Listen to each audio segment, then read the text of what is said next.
KCR ఆదేశంతో BRS ఎమ్మెల్యేలు ఎమ్మెల్సీలు ఎంపీల అందరి నెల జీతం వరద బాధితులకు విరాళంగా ఇస్తున్నట్లుగా మాజీ మంత్రి ఎమ్మెల్యే హరీష్ రావు ప్రకటించారు.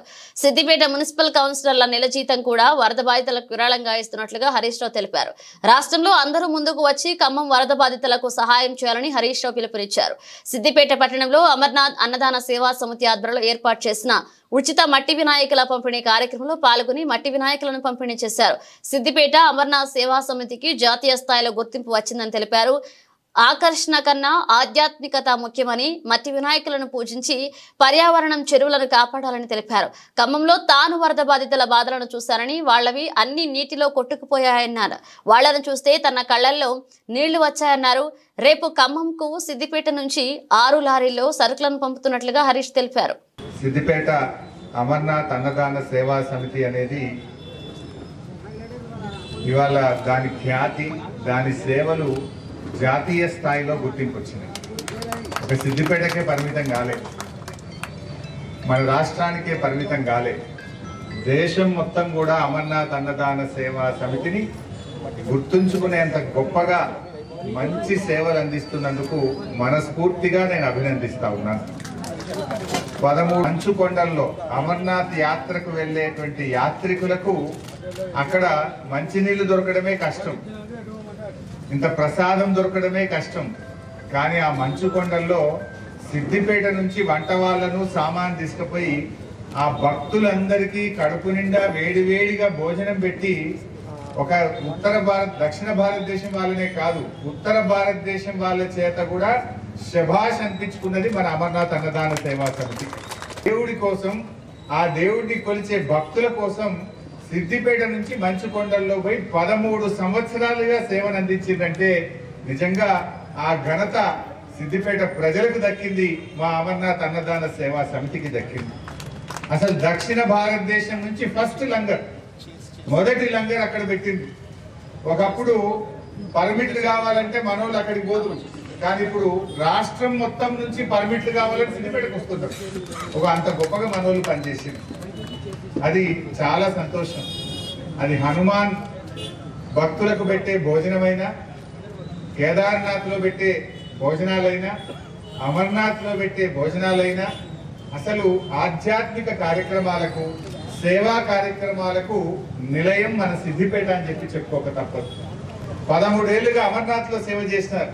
ఇప్పుడు 10 ఏళ్ల నుంచి మట్టి వినాయకులను పంపిణీ చేస్తూ ప్రకృతిని కూడా కాపాడే గొప్ప కార్యక్రమం చేస్తున్నందుకు నిజంగా నాకు చాలా సంతోషంగా ఉంది.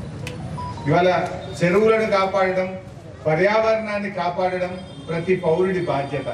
ఇది ఒక్కరిది కాదు, అందరి బాధ్యత. ఎంత రంగురంగుల వినాయకుడిని పెట్టాము, ఎంత పెద్ద వినాయకుడిని పెట్టామన్నది ముఖ్యం కాదు, ఎంత భక్తి శ్రద్ధలతో, ఎంత మనస్సును పెట్టి ఆ భగవంతుణ్ణి మనం పూజించామన్నదే చాలా ముఖ్యం. మనం ఏ పూజ చేసినా, ఏ కార్యక్రమం చేసినా ముందు వినాయకుడిని పూజిస్తాం, అంతేనా కాదా? సకల కార్యాలకు విఘ్నేశ్వరుడి పూజనే, మన విఘ్నేశ్వరుడిని ముందు ఆరాధించి ఏ కార్యక్రమం అయినా చేపడతాం. అన్ని విఘ్నాలు తొలగాలని, అంతా శుభం కలగాలని ఆ విఘ్నేశ్వరుడిని మనం పూజిస్తూ ఉంటాం. అందువల్ల ఆ విఘ్నేశ్వరుణ్ణి మనం ఎంత బాగా పూజిస్తామన్నది ముఖ్యం. మట్టి గణపతులే మహాగణపతులు.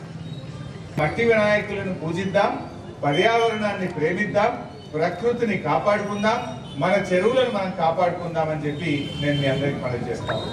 చేపలు చనిపోతా ఉన్నాయి. ఆ చెరువు న్యాచురల్ గా ఉంటేనే అన్ని బతుకుతాయి. ఇలాంటి ఒక మంచి కార్యక్రమాన్ని ప్రతి ఏటా దాదాపు 10,000 మట్టి వినాయకులను పంచే గొప్ప కార్యక్రమాన్ని మా అమర్నాథ్ అన్నదాన సేవా సమితి సభ్యులు తీసుకున్నారు. వారందరికీ నా హృదయపూర్వకంగా శుభాకాంక్షలు, అభినందనలు తెలియజేస్తా ఉన్నాను. రాష్ట్రంలో వరదలు వచ్చినాయి.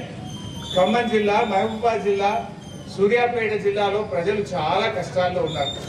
నేను అక్కడికి పోయినాను, ఖమ్మం పోయాను. అసలు ఇల్లంతా కొట్టుకుపోయింది. మొదటి అంతస్తు వరకు నీళ్ళు వచ్చినాయి. గ్రౌండ్ ఫ్లోర్ లో అయితే అసలు ఏమీ లేదు. వాళ్ళు మీద డాబా మీదకి ఎక్కి 1వ అంతస్తు 2వ అంతస్తు మీద పోయి రాత్రంతా మంచినీళ్లు లేవు, పాలు లేవు, అన్నం లేదు. బాత్రూమ్ పోదామంటే కూడా ఎక్కడికి పోవాలో తెలియదు. మలమూత్రాలు పోయే పరిస్థితి లేదు. 24 గంటలు డాబాల మీద చిన్న పిల్లలు, వృద్ధులు, పేదలు చాలా బాధపడ్డారు, చాలా దుఃఖంలో ఉన్నారు. వాళ్ళని చూస్తే కళ్ళలో నీళ్ళు వచ్చాయి. నిన్న ఖమ్మం పోతే దాదాపు 4-5 వేల ఇళ్ళు నీటిలలో మునిగిపోయినాయి. ఇంట్లో ఉండే పుస్తకాలు, డాక్యుమెంట్లు, బ్యాంక్ పాస్బుక్లు, పిల్లల 10వ తరగతి, ఇంటర్మీడియట్, డిగ్రీ సర్టిఫికెట్లు, ఆ ఇల్లు కాగితాలు, రిజిస్ట్రేషన్ కాగితాలు మొత్తం తడిసిపోయినాయి, మొత్తం కొట్టుకుపోయినాయి. ఇక పప్పు, ఉప్పు, నూనె, టీవీలు, ఫ్రిడ్జ్లు, గ్రైండర్లు, వాషింగ్ మిషన్లు, కూలర్లు మొత్తం నీటిమయమైపోయి కొట్టుకుపోయి ఏం మిగలే. కట్టు బట్టలు తప్ప ఇంకేమి లేవు.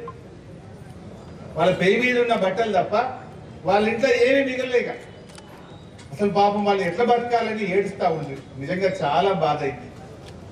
వాళ్ళకు అసలు ఈ ఇంట్లో ఏమీ లేదు. ఎవరైనా తీసుకుపోయి బియ్యమో పప్పిస్తే వంట వండుకోవడానికి స్టవ్ లేదు, పొయ్యి లేదు, నూనె లేదు, సిలిండర్ లేదు, అన్ని కొట్టుకుపోయింది. కొంతమంది ఆడవాళ్ళు అయితే బంగారం కూడా కొట్టుకుపోయింది సార్. ఆగమాగం నీళ్ళు వస్తున్నాయంటే ఉడికిన విల్లించి పెట్టి ఇంట్లో మొత్తం కొట్టుకుపోయినాయి అన్న. కొంతమందిని కలిస్తే ఇంకా స్టీల్ బౌల్ మిగిలినాయి సార్, ఏం మిగిలిన స్టీల్ బౌల్ మాత్రం ఇంత బురదతో ఉండి కడుక్కుంటే మళ్ళీ వెనక్కి వస్తాయి తప్ప ఇంకా స్టీల్ సామాన్ తప్ప ఇక ఏది వెనక రాకుండా అయిపోయింది. మా జీవితం ఆగమైపోయింది అన్న. నిజంగా చాలా బాధ అయింది. అందుకే నేను కూడా మన సిద్దిపేటలో అందరిని అడిగిన, పాపం వాళ్ళకి కొద్దిగా సేవ చేద్దాం, ఏదైనా కొద్దిగా వాళ్ళకి పంపిద్దాం, మన సిద్దిపేట నుంచి కూడా సేవలు అందిద్దామంటే చాలా మంది ముందుకు వచ్చినారు. మా అమర్నాథ్ అన్నదాన సేవా సమితి కానీ కేదార్నాథ్ వాళ్ళందరూ కలిసి దాదాపు ఒక 500 గ్రాసరీ కిట్స్ మేము కూడా పంపిస్తాం ఆ ఖమ్మంకు అని చెప్పి ముందుకు వచ్చినారు. నిజంగా చాలా సంతోషం. అదేవిధంగా IMA డాక్టర్లు కూడా వచ్చి మన సిద్దిపేటలో ఉండే డాక్టర్లు మా వంతుకు 1 లక్ష రూపాయలు సాయం చేస్తామని ముందుకు వచ్చారు. అదేవిధంగా XXX నాగరాజ్ గారు, ప్రశాంత్ కిరాణం కానీ, వీమార్ట్, కుర్తివాడ లక్ష్మణ్ గారు, అదేవిధంగా భూసాని శ్రీనివాస్, నేతి కైలాసం, ఆకుల వీరేశం, నందిని సీనన్న, ఉప్పల సీనన్న, సిటిజన్ క్లబ్, NGO భవన్, ఇట్లా ఎంతో మంది, రైస్ మిల్ అసోసియేషన్ సిద్దిపేట, వీళ్ళందరూ కూడా ముందుకు వచ్చి అక్కడికి రేపు సామాన్లు పంపిస్తున్నాం. సిద్దిపేట నుంచి రేపు ఒక 5-6 లారీలలో